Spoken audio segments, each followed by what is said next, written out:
And here we are live, people, on our very first podcast. This is Honor Club. Three very esteemed hosts for you today.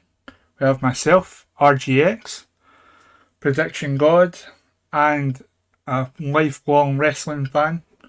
Over 25 years of watching.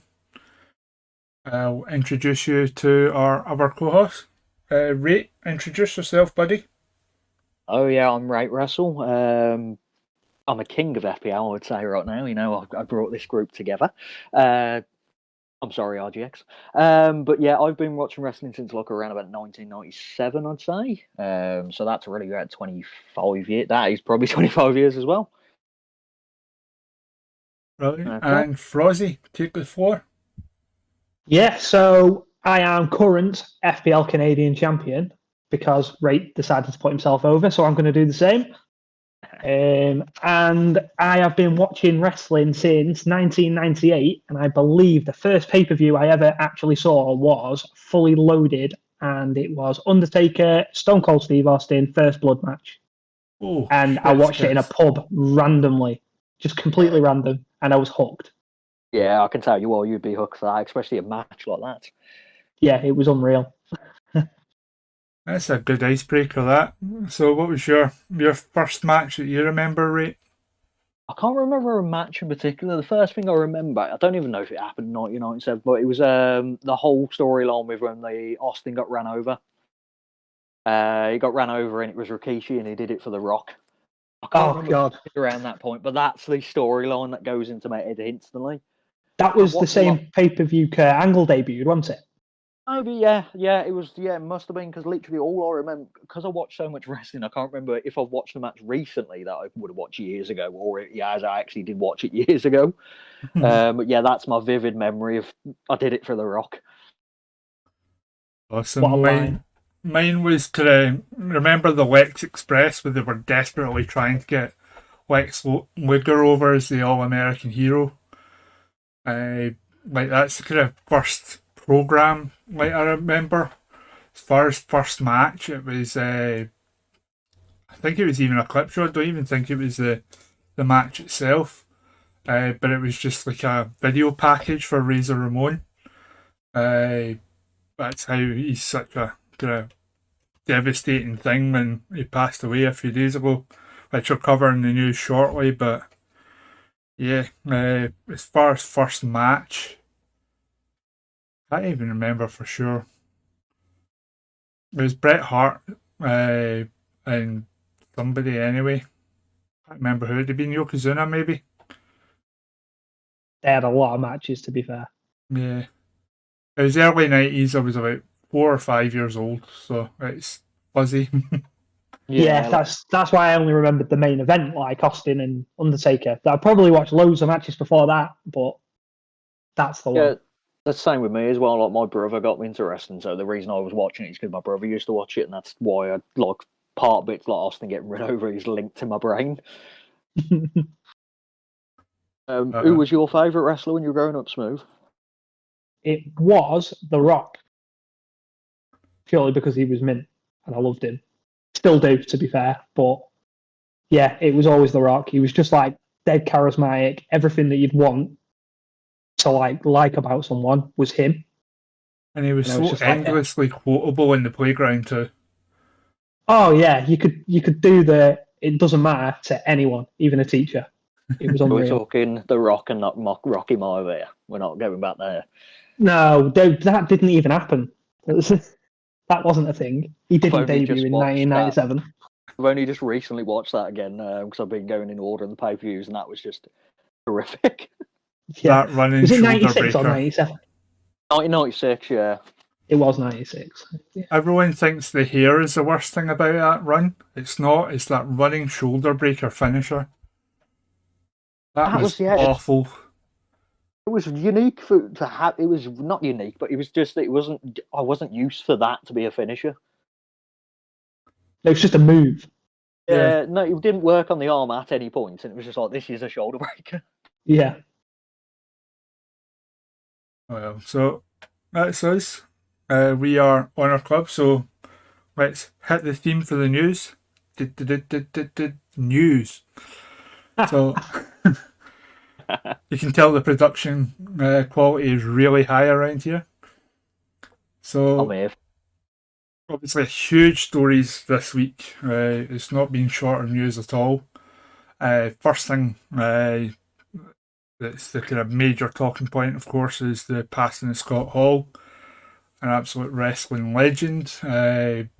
Spent time in WCW, WWE, WWF back in the day, and TNA, which sure TNA was a rough time in his life, but even then he was hella entertaining. So he had all his battles with his demons through the years, but managed to get himself sorted in 2014, teaming up with DDP and entering the accountability crib with Jake.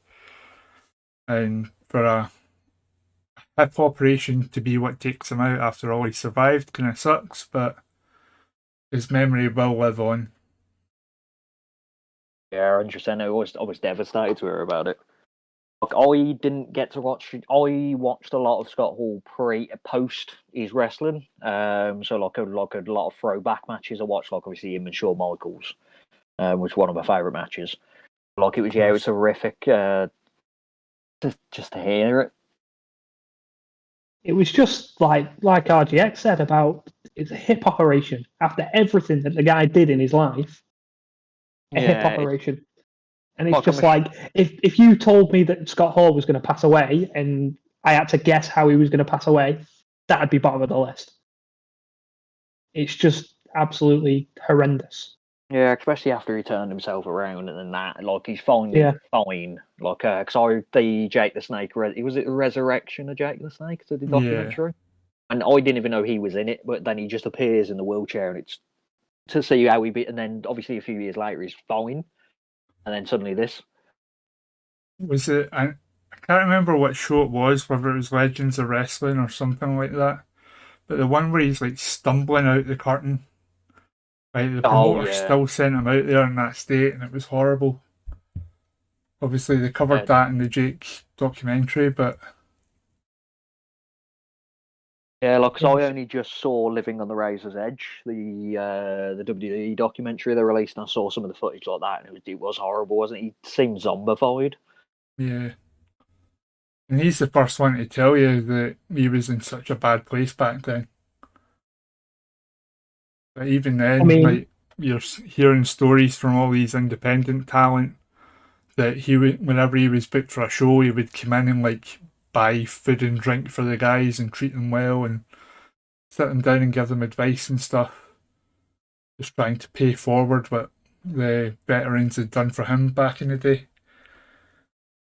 Yeah, he'd have been so much better in, like, he was good. I mean, he was like one of the best. But if you put him in today's where it's all a bit more not drugs and drink and everything like that, can you imagine how good he would have been?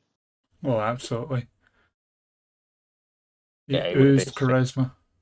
Yeah. He could cut a promo like not many people can. And he knew his limitations in the ring as well. He wasn't flash, but he knew what he was doing. Yeah.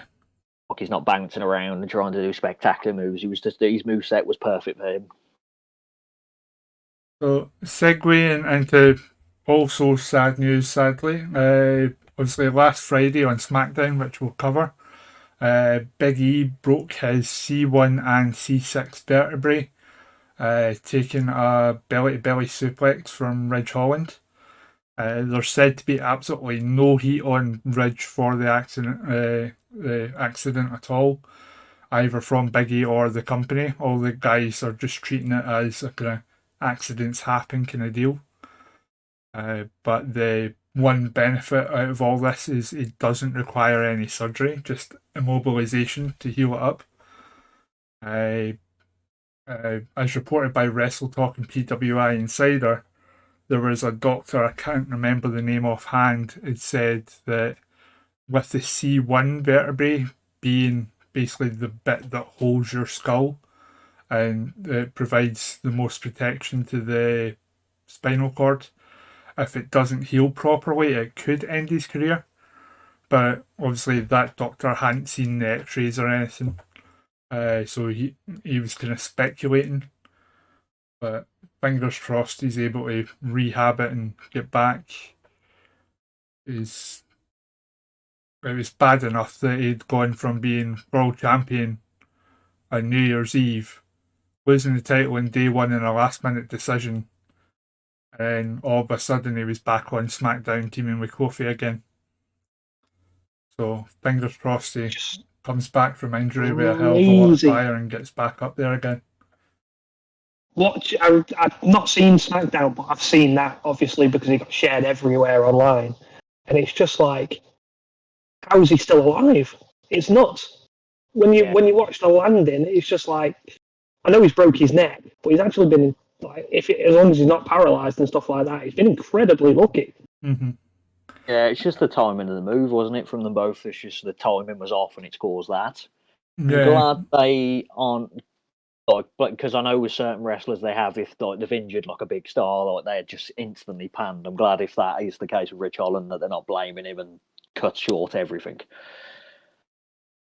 Yeah, like definitely from what I'd seen, he'd kind of stumbled going into the belly to belly, like Big E coming into Ridge Holland, and because of that, Ridge couldn't get enough momentum to flip him over, and Big E didn't have enough footing to be able to spring off. So it was like just one of those kind of freak accident things. And that's what I'm saying. Like according to PW Insider and Wrestle Talker said to be like 0 heat on Ridge for the accident, and that's the way they're looking at it, as an accident. I mean, you're in a wrestling ring, aren't you? It's gonna happen. He's not intentionally going out to hurt him, so yeah. Like, you could tell how bad it was because I watched it pre-knowing about it. Post-knowing about it, that's the word. Post-knowing about it, and you could tell instantly when it happened, the ref was panicking completely. Like, she rushed him, she was going like, "Are you okay?" But she didn't know what to do in the circumstance. I thought Pat was going to cry. Yeah. Pat looked genuinely terrified for him. Yeah, but it didn't affect like the match. You could tell the ending of the match was the ending of the match. Like, that wasn't changed. That was what was supposed to happen. Not the actual finish, the move, but like the actual finish of the match was the finish of the match. Yeah. Well, to segue into lighter news then, there's still no Cody Rhodes. Good. I don't want to see him in WWE. I don't want to see it. Why would you go back? I know, like, so he left AEW, what was it, 19th of February, so we're nearly coming up to the 1 month mark.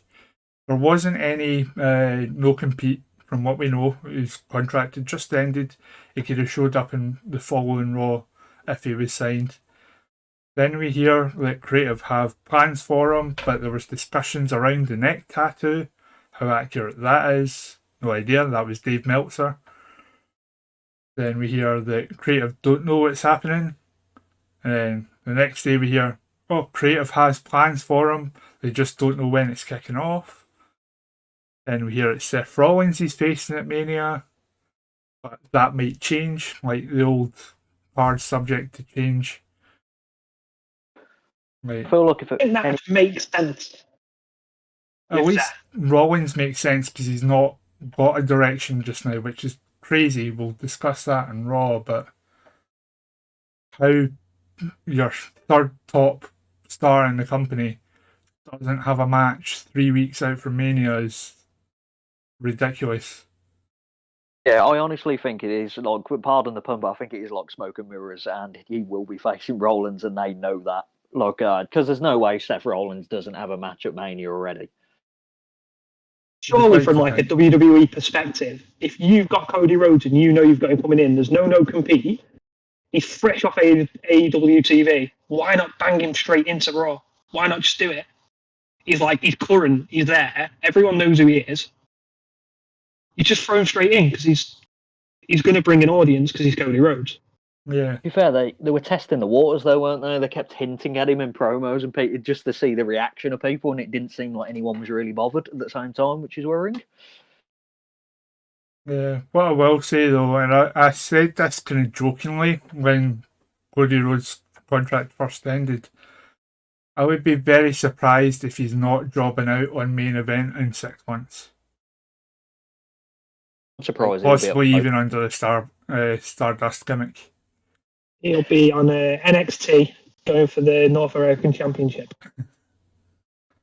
Did you see the image floating around of they photoshopped him at Madison Square Garden as Stardust? Yeah. Like everyone was like, because obviously you couldn't see it live. People were going, "He's there." Yeah, I did see that on Twitter actually. If he comes in as Stardust, that's me done already. I can't accept it. I would even be happy for like Steph to like turn up one day in the Stardust gimmick paint. Like, see, as part of the go home angle. If Seth turned up dressed as Stardust, like, I would pop for that. That would be hilarious. That's probably a better idea than any writer in WWE has had. For listening to the podcast, though. We've been waiting on Veer. That's how Veer comes in, nicking the Stardust gimmick. And how would he fight at Mania for the Stardust gimmick? Or the Veer thing is just a thing forever. He never comes in and he just keeps saying he's coming. That's what I want to happen now. I don't ever want to see him. Or Cody Rhodes comes in as Veer. And what I found hilarious as well when I was researching the news for this recording, one of the stories on the site was 5 ways to make Veer come.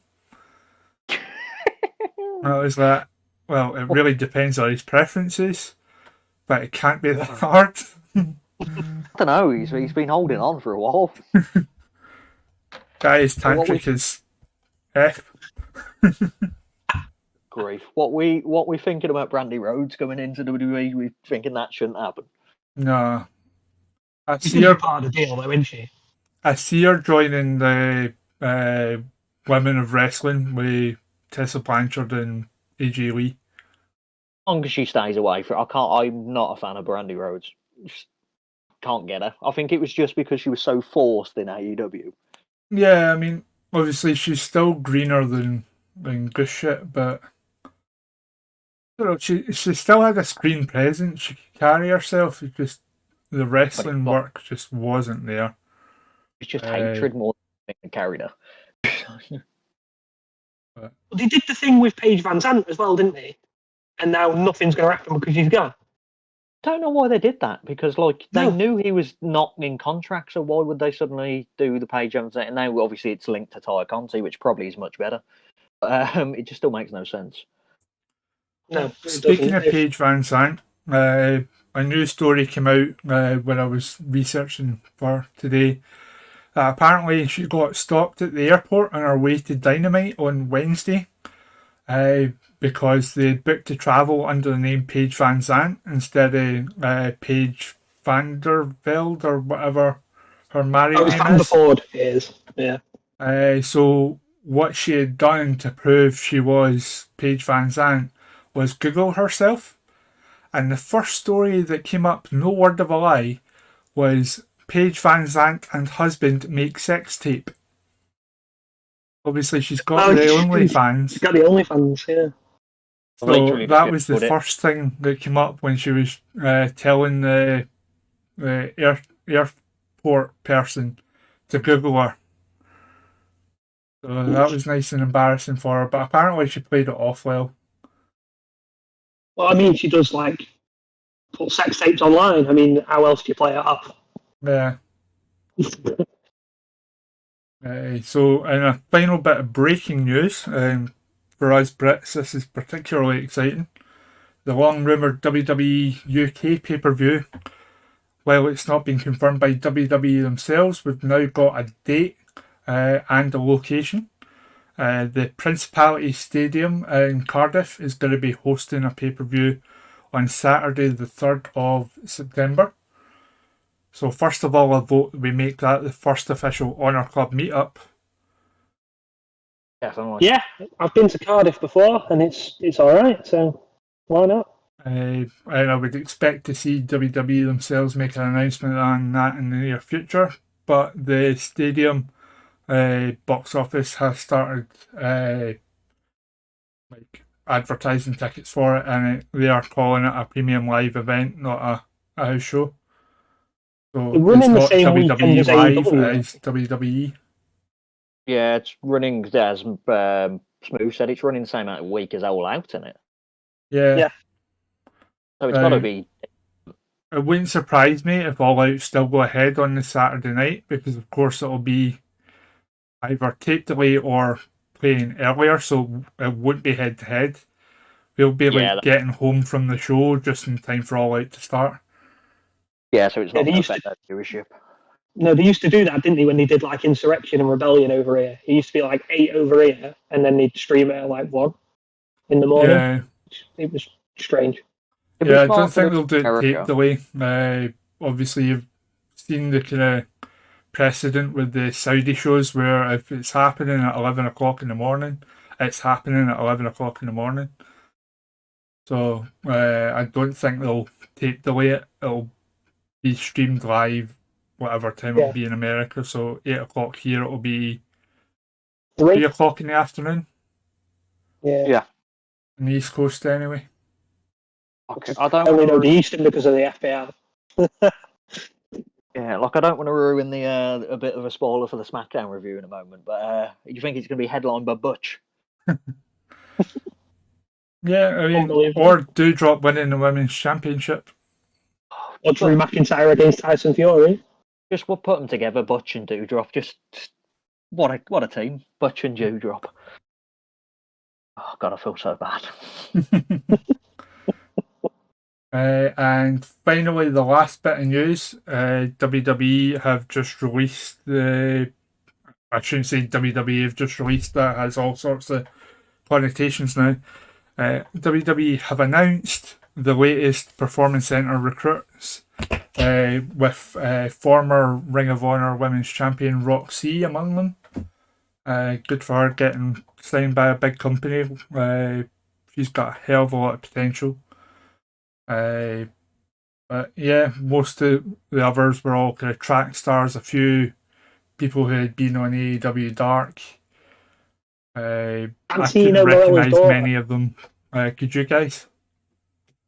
You said Santino Morella's daughter's one of them. I'm surprised by Roxy though that she wouldn't be in our Ring of Honor, sorry, AEW. Yeah, I think honestly WWE just get in there first, made a better offer. How many more people can you sign? Thing is, as well, she's still only 21, if that. So she's still young, still got a hell of a lot of potential. And the So key she's still thing got is, she's time. coachable. And she's still got time to hate WWE, then end up at AEW. Yeah. We'll do a podcast with Chris Jericho. The rite of passage. I can't accept Chris Jericho will still be doing his podcast in 5 years' time, surely. No, I can accept that. Doesn't matter. Yeah. Obviously, there was a lot of stuff discussed in the episode with William Regal from the other day, but we'll save that to the next one because part 2 hasn't come out yet. So I haven't listened to part 1 yet, so we'll discuss the interview as a whole once part 2 has been released. But there's some real juicy tidbits in part 1. So I think that covers all the kind of major news. So, Rate, would you like to give us your ratings for the wrestling this week? Yeah, so I think we should go in the order. So we both, me and you watched SmackDown, I believe, RGX. Yeah. Yeah, and Smooth hasn't seen SmackDown, but he saw Raw and Dynamite. So we'll start with SmackDown just to leave him out. We'll go from there. So yeah, SmackDown, like just to give like a spoiler straight away, SmackDown's felt like a go home show already, and there's still like 2 shows to WrestleMania. All it was just forcing WrestleMania on you. Everything, like every promo was about WrestleMania. The matches they didn't care about, it was just about WrestleMania. It was just force They've been fed. doing that since the day after Royal Rumble. It's just, but it was horrendous. Like literally nothing.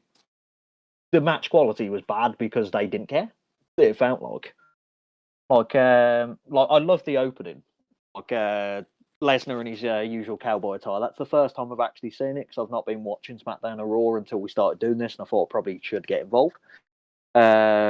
but Lesnar in his cowboy attire, calling out Roman Reigns, and then obviously Heyman comes out, says Roman Reigns isn't in the building, and then he just he chased Roman. Lesnar starts chasing Roman. I keep confused now. Lesnar starts chasing Heyman out back, so Heyman's doing his penguin waddle all the way out back, and then did you see with the security try and stop Lesnar, but because Lesnar's such a beast of a man, he kind of breaks through the first two. He runs past the third, and then he realizes he's probably going to catch Paul Heyman, so he turns around and starts beating up the security to give Heyman time to actually get in the car to drive off. Yeah, you've got to keep the magic alive.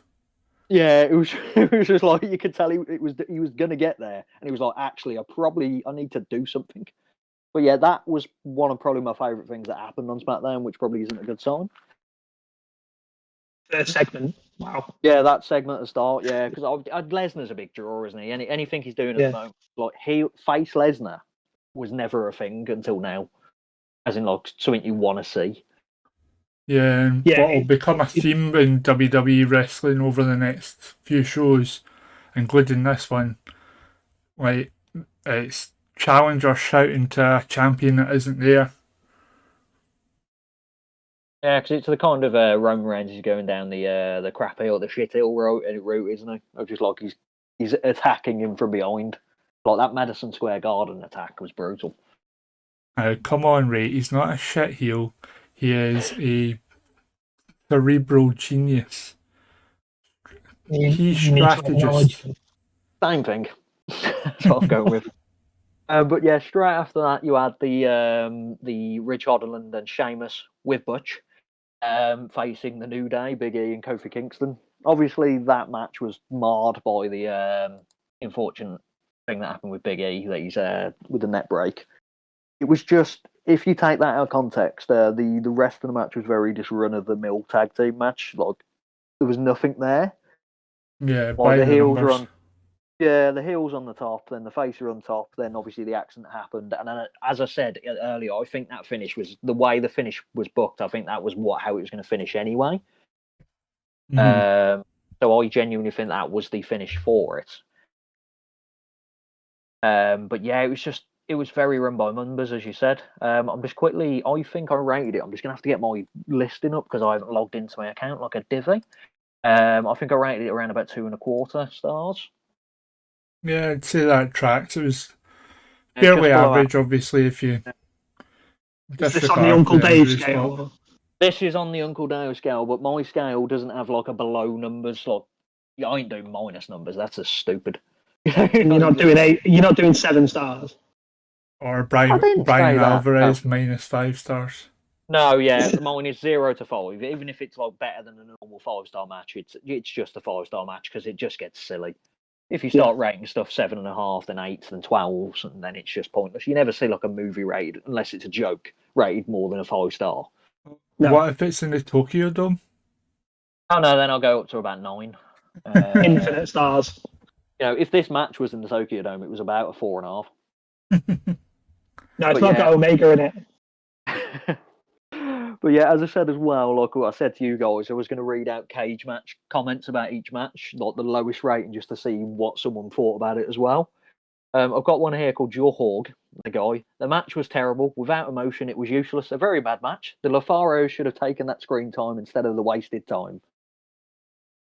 I do agree that the Lotharios should be on TV more, but I wouldn't have said it was a bad match. Right. Yeah, it's silly, isn't it? Yeah. It's just a match. A lot of like the TV matches, even with AEW, I don't find them that interesting. It's just a match. It's building a story, and then the big match obviously happens at the pay-per-view. That's why it's so difficult to watch sometimes. Yeah, it's one of them ones, isn't it? Mania, they care more about what's going to happen at Mania than what's happening on the shows. Yeah. But yeah, moving on from that, like you had some more Mania packages. I didn't note down what they were, but I think it was like Rousey and Charlotte's rivalry and stuff like that. And then you had a good old women's match, which they started to not care about anymore. So they're all like below 5 minutes. Like I've looked on cage match, so like it was Naomi versus Sasha Banks. No, sorry, Naomi and Sasha Banks. facing Natalia and Shayna Baszler. Yeah, These are the Franken team most. versus Franken team. Yeah, I was about to say the most hodgepodge teams I've ever seen in my life. It's just like, let's throw these people together. I can see Natalia and Baszler working as a tag team, but like Naomi and Sasha Banks, I just don't get it. Like, what is that happening? That actually has history. If you remember when they were called up, you had Team Bad, which was her, Naomi, and Tamina, as like a kind of trio stable. Like it lasted like 2 weeks. Till Tamina got onto bigger and better things. Yeah. So there is history there, you can argue, but it's one of those, if you squint, it's mint. Yeah, it was just there, wasn't it? Like I rated it like a 1.75, so Yeah. not great. New finisher from Sasha though. Well, I don't know if they've named it yet. No, I've not heard a name for it at all at the moment. And it was just like the usual WWE switch finish with the interference. You know, like it was more about just wasn't good. To be honest. Yeah. Like there's not even, because the matches are below 5 minutes. I can't even give you a caveman comment because they don't. If it's below 5 minutes, they don't rate it at all. Like I still give stuff for it because even if you have to give it time, even a squash match I'll rate because it's a match. You know, I can't just not say it didn't happen. But yeah, so it was there, and then obviously there was more Mania promotion, which I have no idea what it was. As I said, I faded out of caring about Mania with the SmackDown promotion, and then you had the good old match. This will surprise you, Smooth, of Rick Boogs versus Jey Uso. What a match!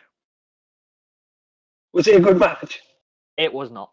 It was another. Couple nice spots. It was like a 2-minute match, and it was quick.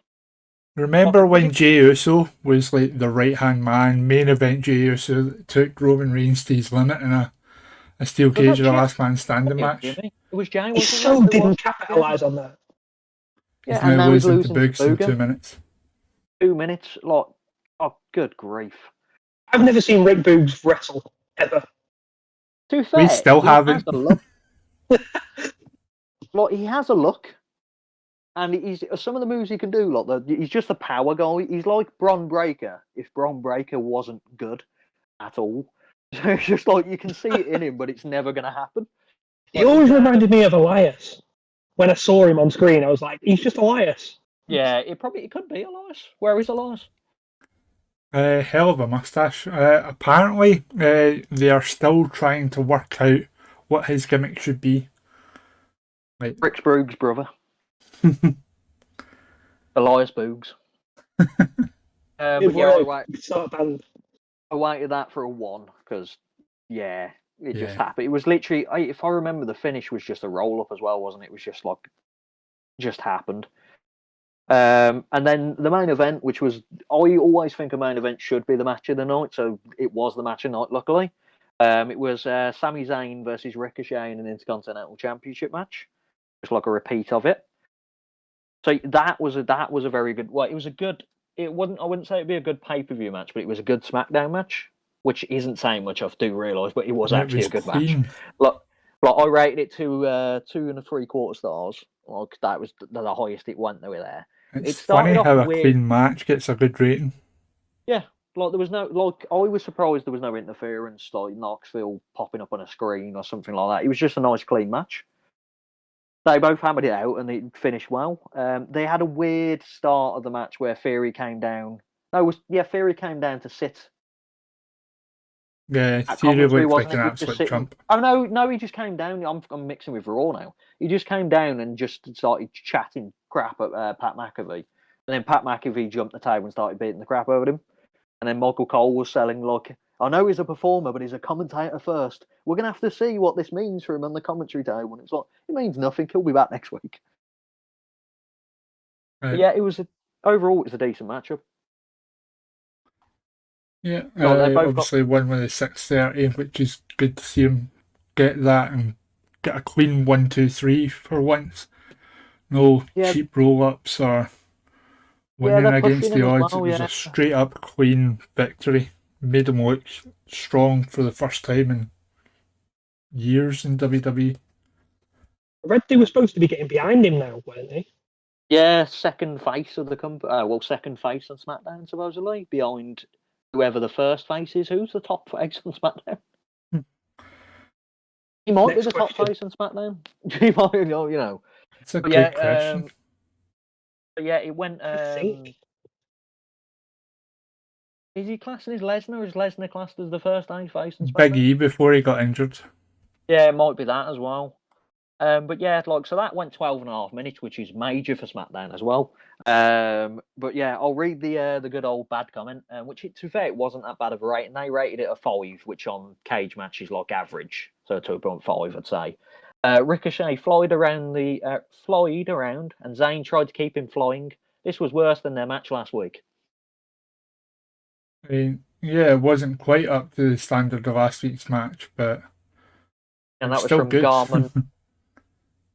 That was from Garmin Bozier.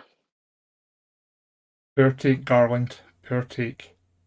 But yeah, it's overall, it was just not a great show. Like, you had the main event was the best match, and then the tag team match was just run of the mill. The women's match it's just there now, which I feel bad. Like, they had the women's revolution. Like, matches were getting good, and like they were showing up, and now they're just throwing people together again just to get a tag team match at WrestleMania, and then Boogs versus Uso. Yeah, like the guys on one of the servers were in, like, came up with a good idea, and I totally agree with it, that after WrestleMania they should retire the women's championships and bring out a mid-card title, like the tag team championships, I mean. Yeah, because they need to do something, because it's the tag team. There's not a proper tag team, if you think about it. I'm trying to think if there's actually a tag team. That's generic. Like, you didn't like. There's no like Bellas or anything anymore where you can see them as a tag team. Bellas have never competed in the tag team division, Which is more incredible, isn't it? The Bella twins, the sisters, haven't competed, and then you've got they had the Royce and Kay, Iconics. Is that what they were called in WWE? Yeah. Yeah. Inspirations now, isn't it? Yeah. Like, they were a legit tag team, so they binned them off. But yeah, so that was my overall thoughts on SmackDown. Like, what do you think, RGX? Yeah, it was, like, to give it a kind of rating on my side, overall maybe a 2 out of 5. Like, it was there. I kept plate spinning, but you could have easily skipped this one. Yeah, like I rated it 4 out of 10 for the style they use in K-Match. There's a guy here, which is Johoge again, who rated it 0 out of 10. This has been one of the worst wrestling shows I've ever seen. Everything that happened in this show was amazing. What? The Usos versus Nakamura and Boogs in WrestleMania, shit. The Lotharios should be in their place. I think he's a big Lotharios fan. Boogs is the worst. The Corbin and Drew segment was shit, which I kind of remember that segment. Yeah, it was just typical heels beat down Drew. Drew fires up, beats up heels. Yeah. Oh yeah, so it was just like a strong Dynamite. And then his final parting words, Sheamus' new stable is shit. The show was shit. There you go. It's all shit. Everything is shit. To be fair, from what you've described, it sounds like it was the first segment and the main event, and everything else may as well have not been there. It was there. Like, the perfect description of it, it was there. Like, I didn't bring up the Knoxville things you brought up before we started recording, I think. But I enjoyed that because I like Johnny Knoxville, and I think he might pull off a decent match at WrestleMania. From the forearm I saw at Royal Rumble, I'm expecting him to be like Kenta Kobashi. If nothing else, it'll be entertaining. Yeah, like, I'm just hoping they don't go down a route of doing flipping crap stunts, like, like Jackass kind of stunts. Yeah. But now saying that doesn't happen, isn't it? Yeah, it is. You've just put a curse on that. Like Danhausen. Right, well, we'll keep this train rolling then. Let's talk about Raw. Good old Raw. So let's go into that. So yeah, once again, like, starting off, look, from what I can hear, like, I watch many of them. I only watch them if like I've a good rating on them. Like last week's one before this one was the Triple Threat Tag Team. Like, Chad Gable won that. Like, that was a good match. Oh yeah. But like, some of the matches on it were just like squashes and diabolically pants. Like, the first match on the card So actually, starting from this, the best things that were happening on the card were the whole KO Seth Rollins bits. You obviously watched this, didn't you? This time, Smooth. Yeah. So yeah, with the KO, he's basically still selling the whole Austin Mania thing on the start of the show, piping himself up. Yeah, the stunners the cameraman. Yeah. Was mint. Which the sell from the cameraman was unreal. And he took a rock bump as well. Yeah.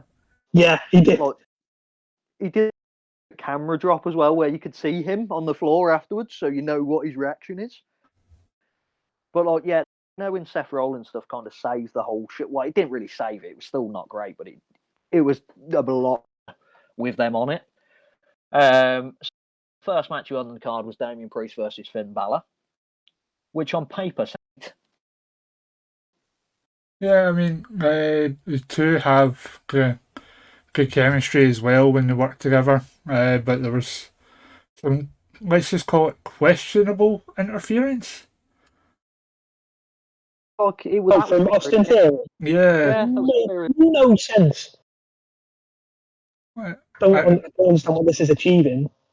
To hype his match with McAfee at Mania. It isn't. So, why is he there? Yeah, it continues the trend of I am going to shout at my opponent who isn't there. Yet another challenger screaming into the void, hoping their challenger sitting at home is hearing them say it. Yeah. In terms of the actual match, I didn't think it was bad. It's just, I've seen it. Yeah, it didn't pull up any trees. We both know they can work. They both work well together, but we've seen it. Yeah. With Raw, they're famous. Like in AEW, the first match never normally has a break in it. Raw, like that match should have had a break in the middle of it. So it felt like there was 2 minutes before the break and 2 minutes after the break. Yeah, as I say, like Theory running out to attack Balor for reasons.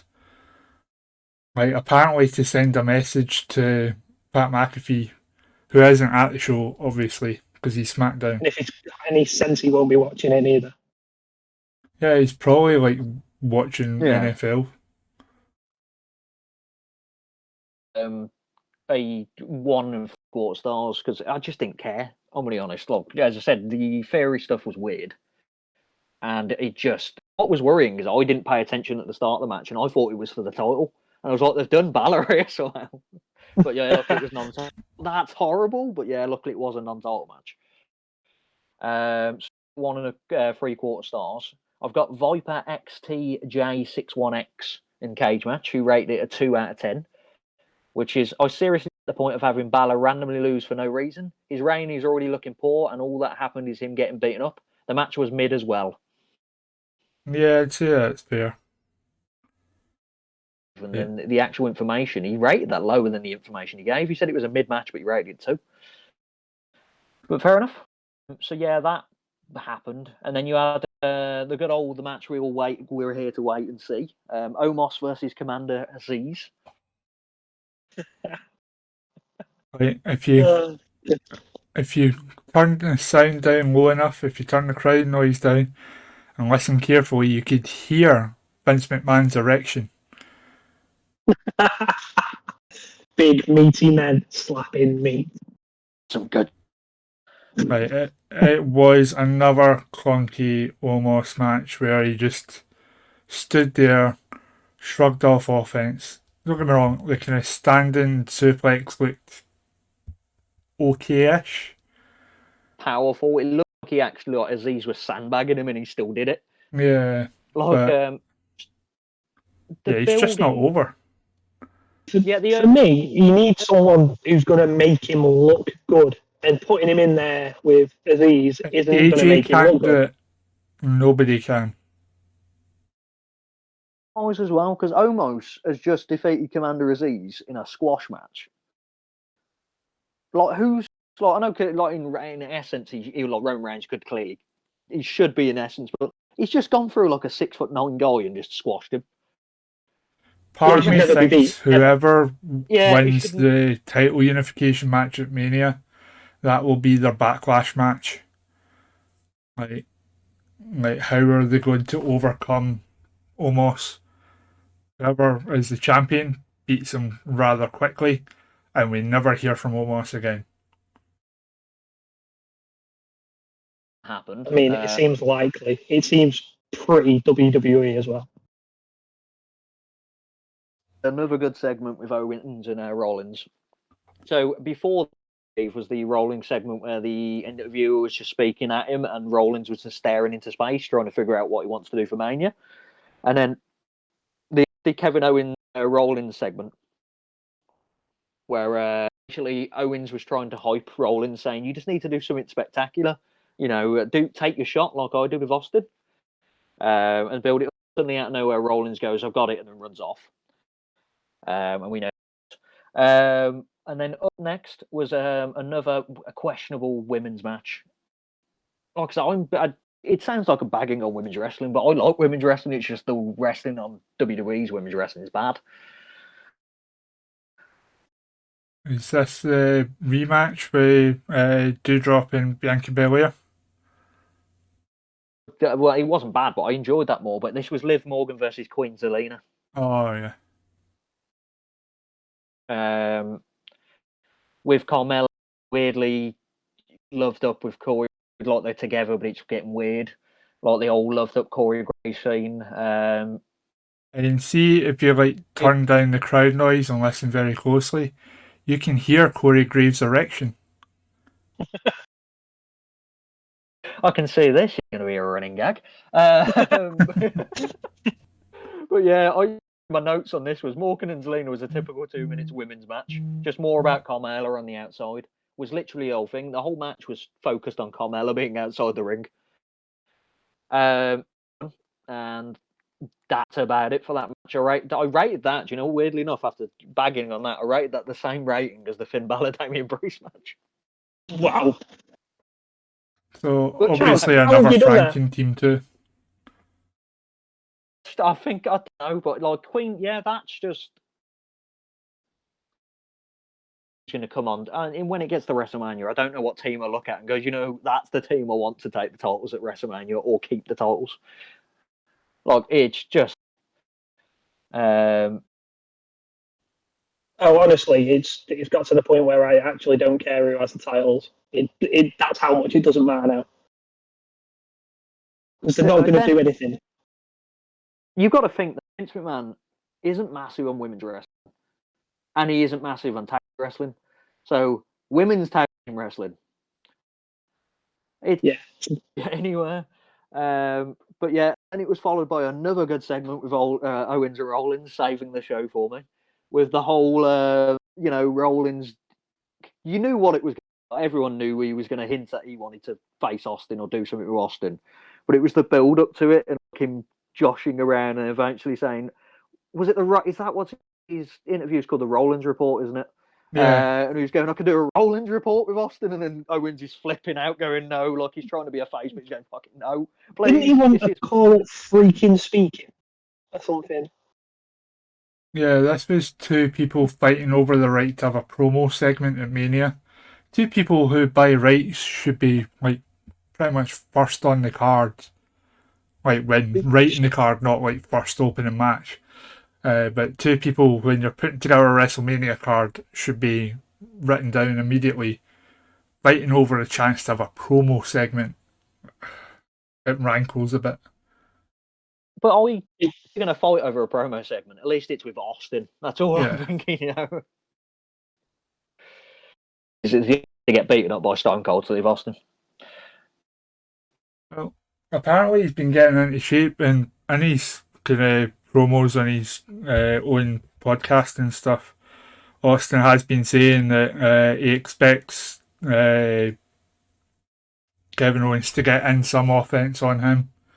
So I think it'll be a back and forth. The way they're kind of talking about it is it'll be a fight scene as opposed to like a proper match, just like a brawl through the stadium kind of thing. Cinematic, do you think?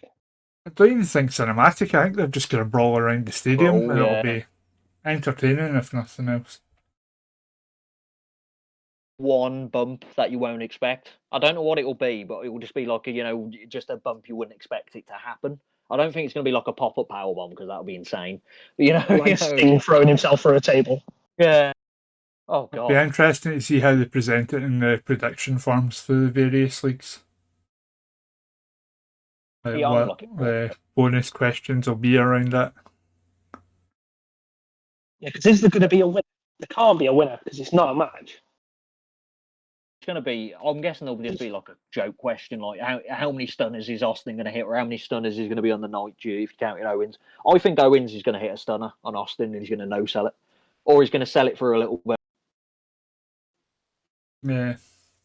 And then was the Mysterios. That's an actual tag team. But obviously it's the men's division, so it's not as hodgepodge. And they were versing.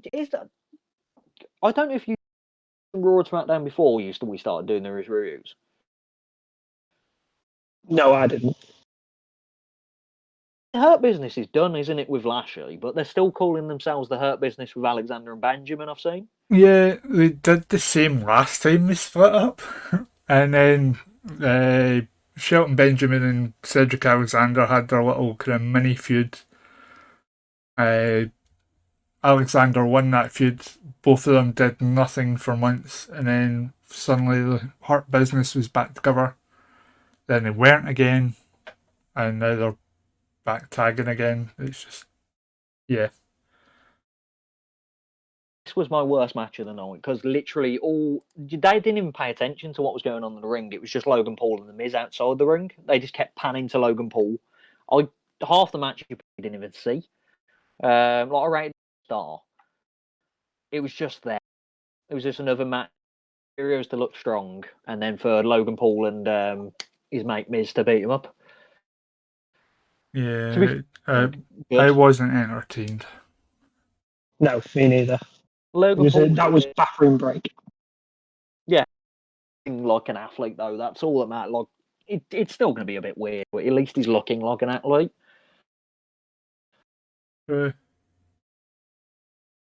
Went on to I didn't catch the week before the whole Edge turn, so we went on side Edge, which have you seen how they introduced the actual the up next thing, and it's just a giant Edge head in the corner. I don't know what they keep doing. Bright blue Edge head. Yeah, just a giant light blue Edge head.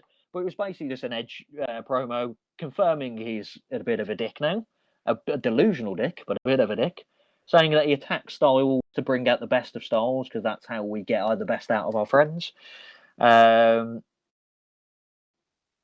is it he called it? His Mountain of Omnipotence. And then didn't he? I'm better than you, and you know it. He basically stole MJF's line, if I remember. Yeah. And he shit on Roman Reigns as well, didn't he? And called him like Aquaman or something. Yeah, what was the words? Was it discount Aquaman? Yeah, something like that. It's like wish Aquaman or something. I don't know. But yeah, it's just building up to Styles versus Edge, which is going to be good. Like they're not being good. Yeah, a match has to be good. Like even though the build is weird, still got time. Yeah, it's questionable, but you know the end product's probably going to be good because AJ Styles is in it. Yeah. The world's greatest match that they had with Orton wasn't. It was a decent match. Like it wasn't the world's greatest match, but it was good. Yeah. But yeah, straight. I think this must be the last hour of the show. It's already me describing. It's felt like it's gone 4 hours. And then it's Bianca Belair versus Doudrop. I've always been Pippa. I'm not going to call her Doudrop because it makes me sad. Pippa would better name the Doudrop. And this was actually pretty decent. There was a bit of a back and forth. It actually went 7 minutes, which for a women's match at the moment is like gold dust. Yeah, and what I liked as well is even though we've seen the match a few times over the last few weeks, I still get a kick out of seeing Belair get Viper up for the KOD. Always looks impressive. Oh, it's ridiculous. He shouldn't be able to do it, and yet it's insane. But I nearly called her Doudrop again. I'm just going to call her Doudrop, even though it's sad of me. It just proves that she's a good wrestler. Well, yeah, she showed up. Doudrop's good as well, and they gave it 7 minutes. They won with the KOD, as you said. And I rated that quarter. Like, I enjoyed it. Like, it was just below average of, like, if for a women's match in WWE, like, if that was on a pay-per-view and they got more time, I think that'd be a really good match. It's passable overall. That's go to a good, because this actually passed 5 minutes, so it can give you a good old cage match rating. So I'm going to go with Gordon the Whale, because I like the name. This match only existed off Bianca's strength by having to lift the, I don't even want to say this, the big chick, I'm going to say, up for a finish. The problem, they've already done this spot with Doudrop before. There was some stuff after the match to try and build up for her and Becca's Mania match, which I really enjoyed that beatdown. Like, that looked good. Pulmonized neck was good. Shot. Yeah. And really do anything for me. The match was decent. I really liked the afterbirth. I said that was a cornetism. That was. I really liked the end, the Becky Lynch beatdown. Yeah, it was good. It did something. That's what it needed. That's what the story needed. Because Bianca's been getting the better of her for the last couple of shows.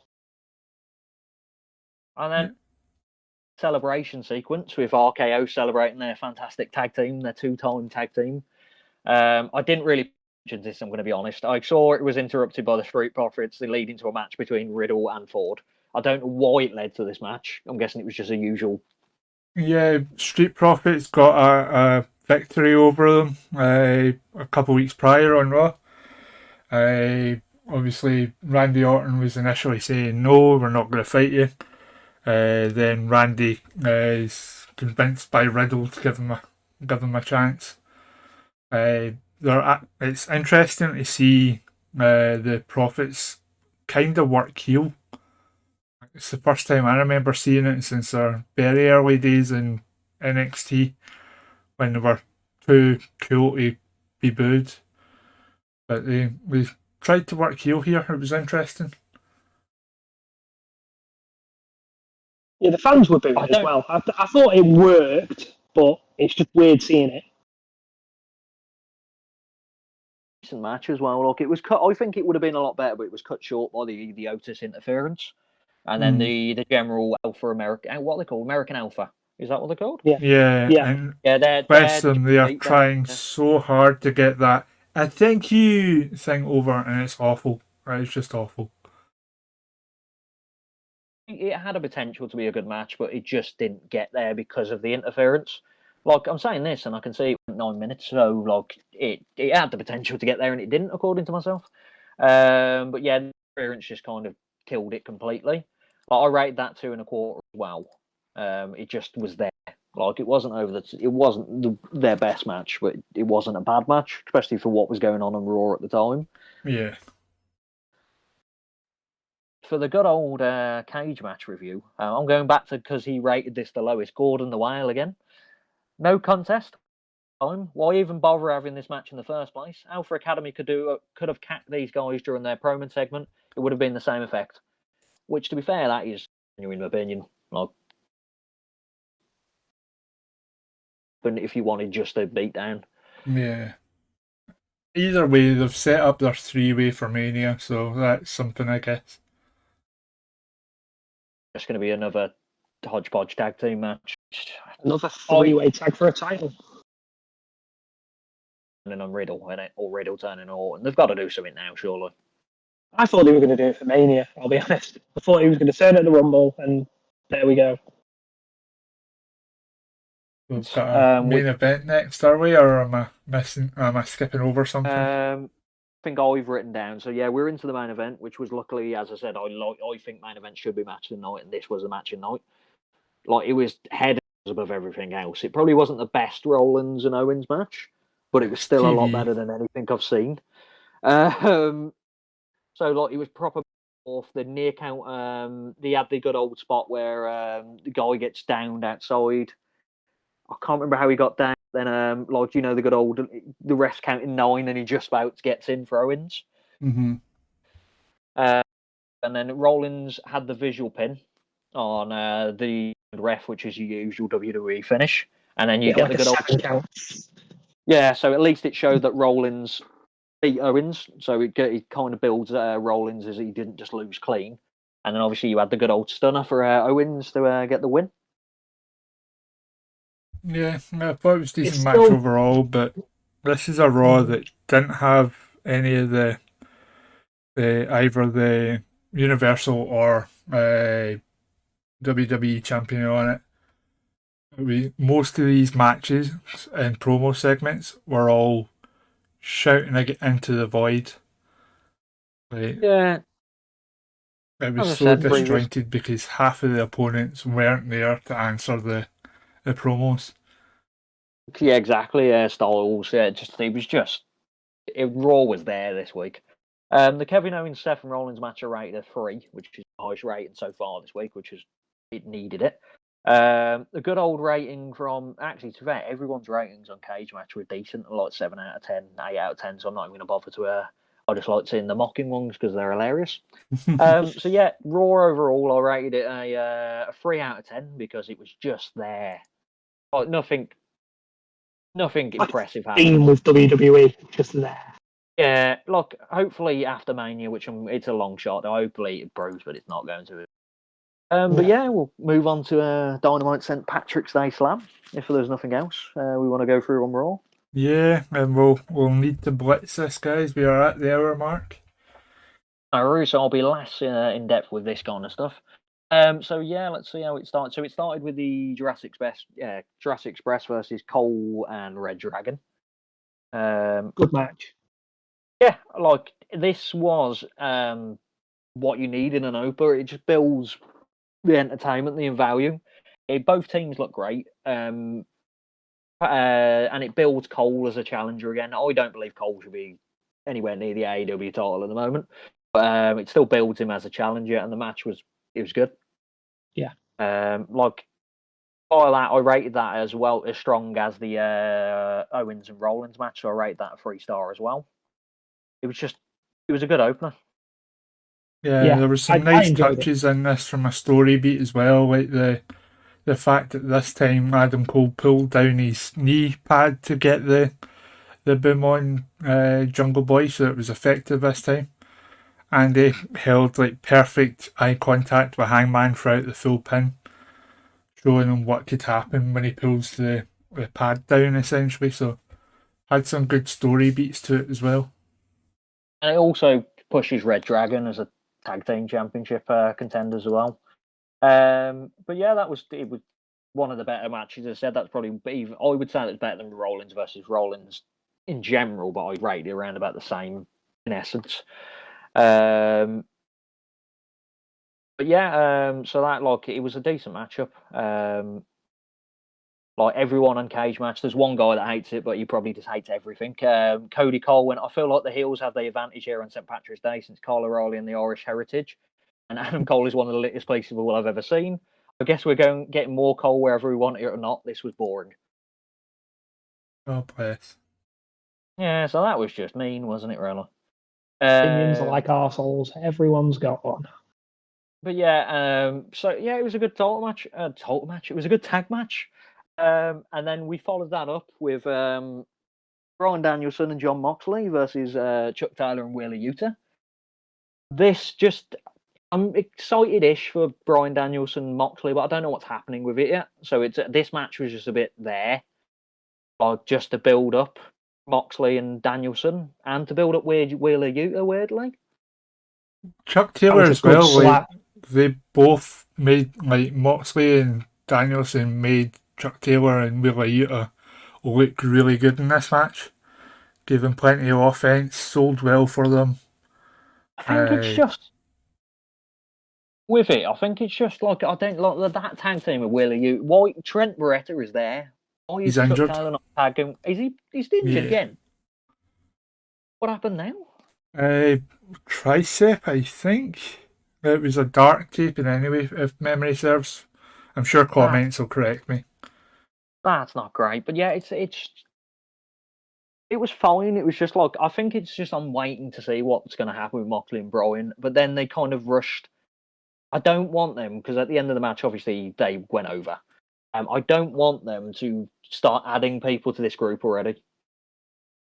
No, I'll say what I think's happening at the end once we've got an overall view of the show. But yeah, I think this is more just a kind of feeling out process at the moment. I don't think Utah's going to be teaming with them on Rampage or anything like that. Yeah, and I think it's my ratings. But I rated it 2.5 stars, so I rated it really average. But it's higher than most stuff I rate. So I think it's just because it's AEW that it was a bit weaker for an AEW match in my eyes. I'm quite high on the AEW wrestling at the moment. Yeah, They have so some you're great just matches. rating it against its own kind of scale. Yeah, it's just kind of like one, especially if you look at the ratings I've had with the other ones. Like 2.5 stars is probably one of the better matches this week. Which and that's like, it's just I expected more. I'm going to be honest. But yeah, overall, like it just did what it did. Like I just didn't have a major opinion via it. Chuck's Turkey for Mox and Danielson are slowly getting their presentation in order. That's what I feel like. It's just there at the moment. Chuck and Yuta are okay. Not sure Yuta fits with Regal's team, but maybe I'm wrong. I don't think he's going to end up at I think that's just like a hint. I don't think that's actually going to happen. Yeah, I mean, as I say, I think they're kind of feeling out the kind of youngsters. Who are the ones that really want it, and who's just there to get a paycheck kind of thing. But yeah, Like, what you might so see is they start doing a kind of dojo thing. yeah, so then we moved on to FDR and the Young Bucks having a mini promo out back where the Young Bucks came off really weird, going on about stuff. It was obviously they knew what they were on about. They're going on about you need to get style and stuff It's like that. hinting at Brett, I think. Yeah, and he's walking around. Nick's walking around with his chain from his nose, and he's going on about style and stuff like that. But yeah, overall, yeah, that was just it's going to lead to a Young Bucks versus FDR match, which will be good. Hopefully, the FDR go over though this time. Yeah. Yeah, the first one wasn't bad. Yeah, no, I like the first one. I'm saying I just hope that FTR they need it. FTR are one of the better tag teams in that division, but it just seems like they've been kept down so much. No, I get it. So yeah, and then there was a bit of a cluster promo with the Acclaim, the Team Taz and Swerve just doing stuff, just getting each other over. With Rapper Keith Lee as reference well. was funny, but yeah, I'm not a fan of the Acclaimed. I've made that quite clear. Bowens is great in the ring, but Max Caster is not my cup of tea. Yeah, so it's just there, and it's building towards something, but it's at the moment there's nothing with it. And then I'm a big fan of what happened next. I love the Jericho, the heel Jericho, like the egotistical hero sports entertainment Jericho. Oh, it was mint when he said it. I am a sports entertainer. I was like, And then what a guy. and I'm a big fan. Some people don't get them, but I love 2.0 as well. Just they're there all the time. Yeah, speaking Give of people 2.0 with this segment, there's been a lot kind of bandied about the name changes. It's Oh yeah, I nothing to don't do even. with shot at WWE. That's the way they've spun it. It's actually because it was confusing enough having a Matt and Jeff in the form of the Hardys, and is also having Matt and Jeff in 2.0. Yeah, they. I think they made an essence on the being the elite this week, where Jeff and Matt came up behind them and saying, "You need to change your name, boys." And then Yeah, literally this week. But yeah, I enjoy Jericho when he's a heel. Like it's his best. He isn't a face anymore for me. But his yeah. heel work Well, it's sad great. that they're sticking with the whole influencer thing. Oh yeah, I don't know if he builds into it as a heel, like it can just be one of them heel tactics of just being a complete knob. I'm all for it. But yeah, we'll move on to the Wardlow versus Sky, Scorpio Sky. That match wasn't great. Like it wasn't bad, but it was to build a feud. Like that match was just happening to make sure MJF and Spears stopped the match. Because like some people thought Wardlow would go over just because of the whole run, but I expected him to get interfered in. Yeah, and it also makes the face of the Revolution ladder match kind of almost meaningless. Yeah, yeah. To be fair, if you think about it that way, it definitely was. Now thinking about it, but like it was just the match didn't click. Like I think at many points Wardlow could have easily won the match, but because of the story, it was never going to happen. I rated that a 2. Sorry, a 2-star. And then on Cage Match, it's been absolutely slewed, by the way. So Not a fan of this one. I don't think Wardlow and Scorpio Sky came out better for this, especially Sky, who was found off facing an uphill battle to feel relevant. That was generally the gist of that match. Yeah, I mean, there was some questionable stuff in there as well. Like, why would he go to powerbomb Vanderbilt or whatever his name is? Like, either on there, you do the whole kind of elbow him off the apron. Don't go out there and try and powerbomb them. It's just, it made no sense. That, like, when I saw him do it, I'm like, why? Yeah, it was just the match. As I said, it was just a build up to MJF, but it's kind of throwaway match, especially as you said, it ruined the whole point of the Revolution. What's the ladder match called again? Yeah, I mean, what did you rate it? So I rated it it was a 2 stars.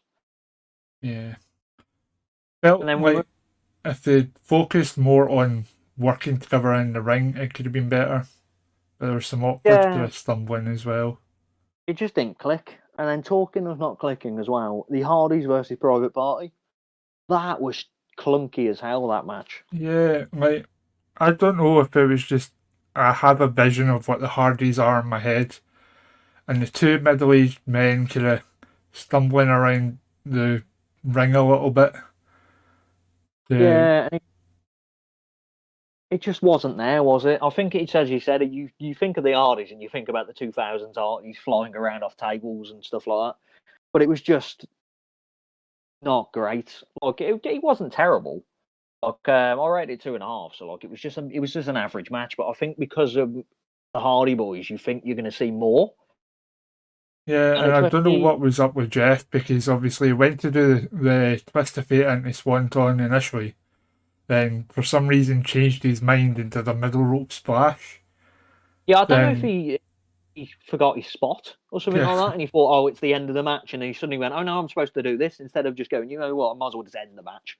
Because you know, had the same thing. But yeah, I rated it 2.5. It was bad. It was just I think I wanted more from the Hardys, which that's just my own opinion.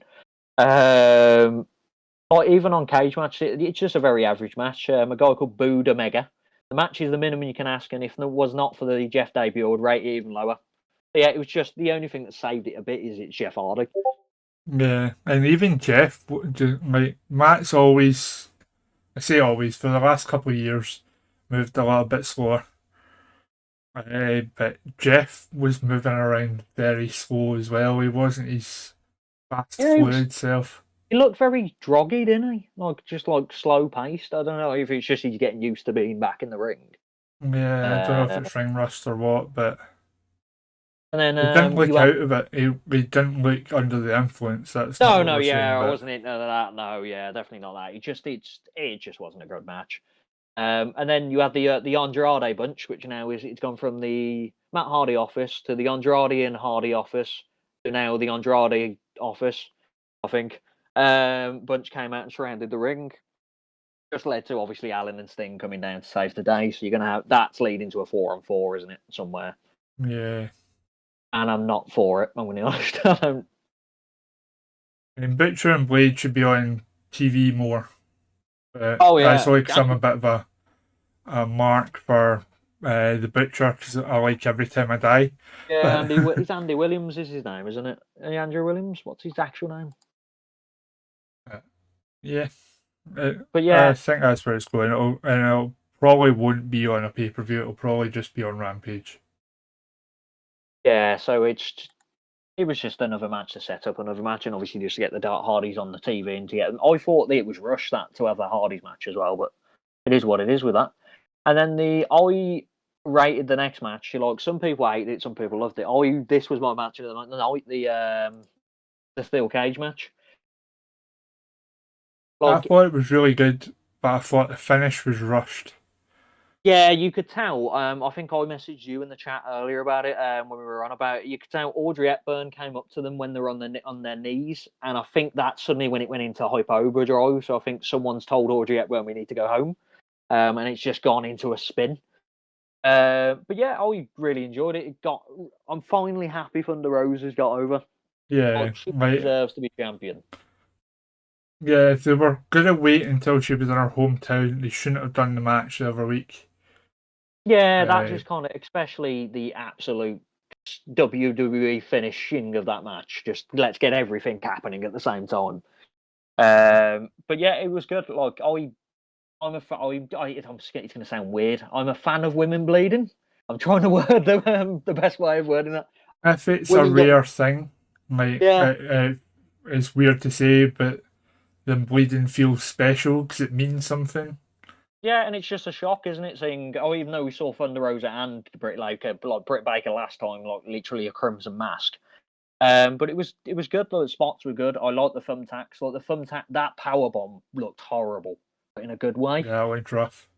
Yeah, because I think she lost her footing, but she just went and slammed her down. Then there was a weird no-sale chair shot, which I don't know what happened there. And then obviously the finish happened. It was just an entertaining match, which is what I want in the main event. And the cage was weird though, wasn't it? Yeah, it was. It seemed like it was out of position. It was too close at one side and too far out at the other.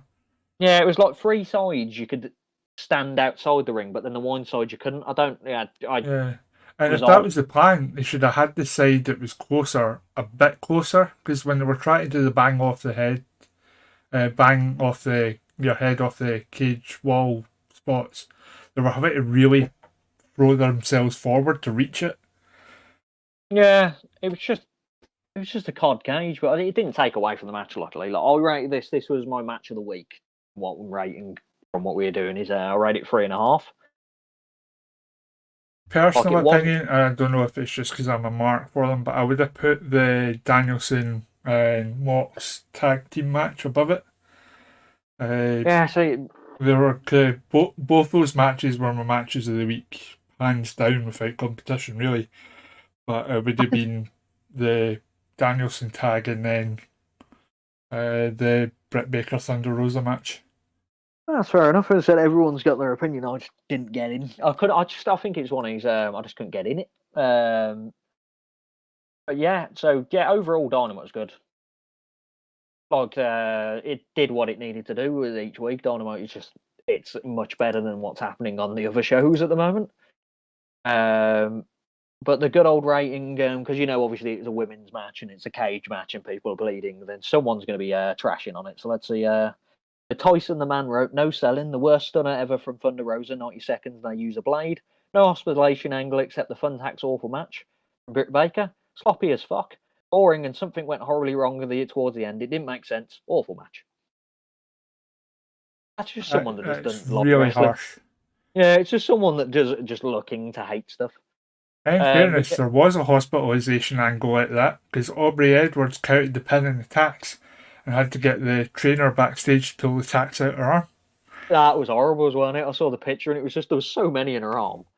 And then an overall rating for the show, I rated it I think a 7. This Yeah, it guy was rated it a solid. 0 because you're going to go with that guy. How can you rate this episode so high? I think the only real deal here is the Mox arm drag Regal stuff. The rest is just meh. The female title match is good just for the booking. The comeback of the Hardys too. Jericho and friends okay. Scorpio Sky Wardlow skippable, and so on. So he's saying stuff is good, but he rated it a 0. So I'm not going to believe that rating. Yeah, I like the show overall. Obviously, there was tempered disappointment with the Hardys, and as you rightly said, the TNT title match was a bit clunky as well. But overall, I enjoyed Dynamite this week. Yeah, like Dynamite's strong most weeks at the moment. Like it's hard not to enjoy a show with Dynamite because there's always, even if there's for every one bad match, there's like 3 good matches. Whereas it's the reverse on Raw and SmackDown at the moment. So for every 4 bad matches, you'll get a good match. Yeah. Which is, I don't want to sit through 3 hours of that. Hopefully it gets better. So It just sounds like I'm all over WWE, but I like WWE. So that pretty much wraps everything up. I think this has been a successful first episode. I don't know about you. No, yeah, I enjoyed it. Especially because this is the first time we've done this. Like, there's not been a run for or anything like that. This is just we went go. Yeah, and it's our first time in a video call as well, so we seem to have good chemistry. That's always good. Yeah, it would have been really awkward if we had to disband Honor Club after the first podcast. So, all that's left for me to do then is, on behalf of Frozzy, myself, and Rate, thank you all for listening. We will try and make this a weekly thing. We will go off the advice of you guys, so any kind of feedback at all, put it in the comments down below. I want to just shout out the guys who kind of inspired us to do this with different podcasts we've listened to over the years. Obviously, we've got Smart Wrestling Fan who brought me to wrestling podcasting to begin with. Through Frontline Prediction League and back JRPL back in the day, where we actually met and formed our faction. I want to shout those guys out. And their podcast as well, Top of the Card. You should check them out as well. They're a good listen. But yeah, just thank you very much, everyone. Thank you. And goodbye. See you later.